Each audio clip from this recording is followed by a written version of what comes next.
So today I want to say happy birthday to you, Bang Ho. And in your honor, I will be reading your speech, the English version. So here goes the Proclamation of Independence of the Democratic Republic of Vietnam. Compatriots of the entire nation assembled, all men are created equal. They are endowed by their Creator with certain inalienable rights. Among these are life, liberty, and the pursuit of happiness. This immortal statement was made in a Declaration of Independence of the United States of America in 1776.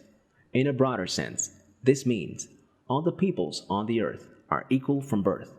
All the peoples have a right to live, to be happy and free. The Declaration of the Rights of Man and Citizen of the French Revolution, made in 1791, also states, all men are born free and with equal rights, and must always remain free and have equal rights. Those are undeniable truths.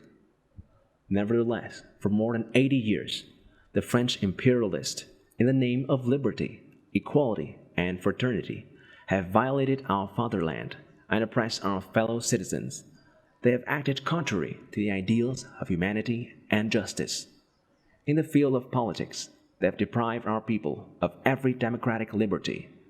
They have enforced inhuman laws. They have set up 3 distinct political regimes in the north, center, and south of Vietnam in order to destroy our national unity and prevent our people from being united. They have built more prisons than schools. They have mercilessly slaughtered our patriots. They have drowned our uprisings in bloodbaths. They have fettered public opinion. They have practiced obscurantism against our people. To weaken our race, they have forced us to use opium and alcohol. In the field of economics, they have fleeced us to a backbone, impoverished our people, and devastated our land. They have robbed us of our rice fields, our mines, our forests, and our raw materials.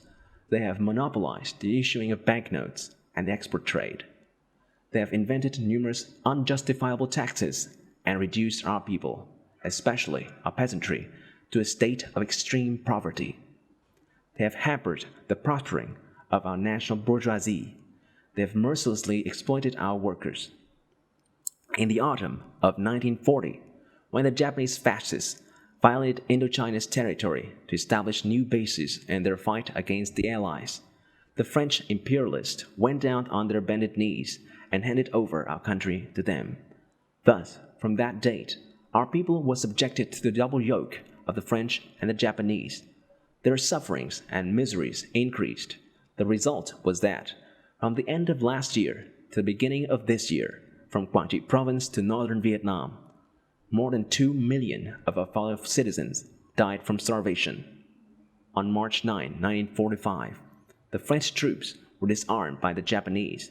The French colonialists either fled or surrendered, showing that not only were they incapable of protecting us, but that in the span of 5 years, they had twice sold the country to the Japanese.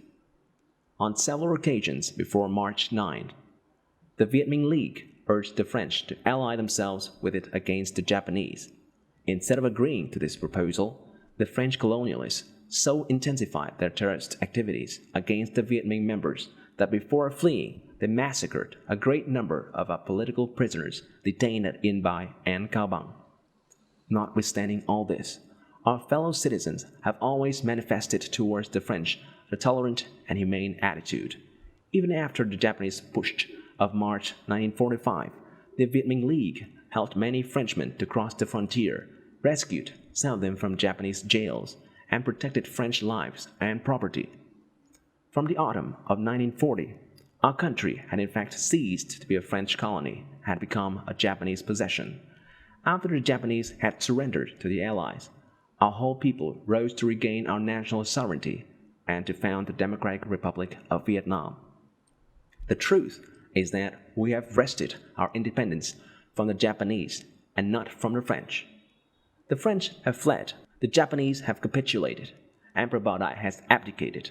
Our people have broken the chains which for nearly a century have fettered them and have won independence for their fatherland. Our people, at the same time, have overthrown the monarchic regime that has reigned supreme for dozens of centuries. In its place has been established the present democratic republic. For these reasons, we, the members of the provisional government representing the whole Vietnamese people, declare that from now on we break off all relations of a colonial character with France. We repeal all the international obligation that France has so far subscribed to on behalf of Vietnam, and we abolish all the special rights the French have unlawfully acquired in our fatherland. The whole Vietnamese people, animated by a common purpose, are determined to fight to the bitter end against any attempt by the French colonialists to reconquer the country.